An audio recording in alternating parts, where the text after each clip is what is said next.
back. So today will be our last review, last 5 lessons review. So this is lesson number 60. These ideas are for today's review. So lesson number 46, God is the love in which I forgive. God does not forgive because he has never condemned. The blameless cannot blame, and those who have accepted their innocence see nothing to forgive. Yet forgiveness is the means by which I recognize my innocence. It is a reflection of God's love on earth. It'll bring me near enough to heaven that the love of God can reach down to me and raise me to my home. Oh, I love that. God is the strength in which I trust. It is not my own strength through which I forgive. It is through the strength of God in me which I am remembering as I forgive. As I begin to see and recognize his reflection on earth, I forgive all things because I feel the stirring of his strength in me. And I begin to remember the love I chose to forget, but which has not forgotten me. Thank God for that.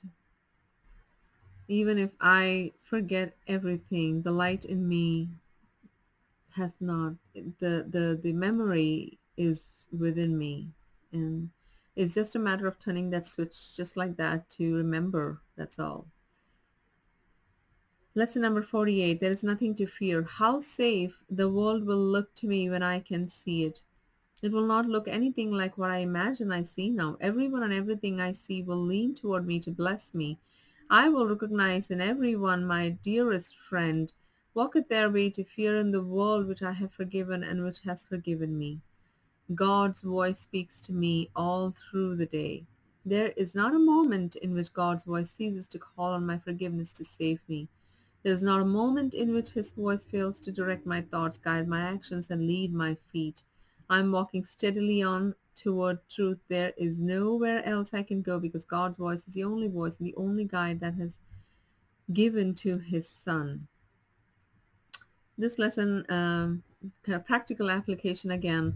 You know how I was sick and I was taking that prednisone for a week. I could feel the weight in my face. Now, I'm not a terribly thin person or anything, but that the fact that I gained weight, and then when we say I'm not a body, then what is the whole? You don't have to work out and eat healthy and things like that. But here we are in the world, so we do have to. This is the only body that we have. So the voice that I heard this morning was I was asking for guidance. Please guide me because I am not working out. I'm not doing anything.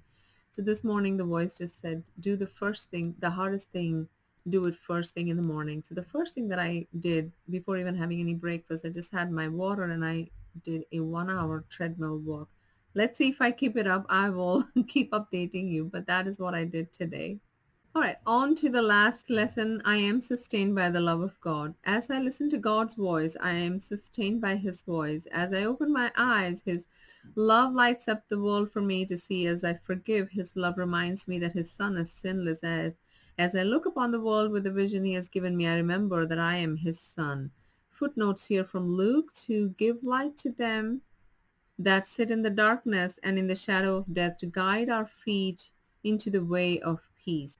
I hope you are really reviewing these lessons, and you can go back to the introduction of the review as well, how you should do it.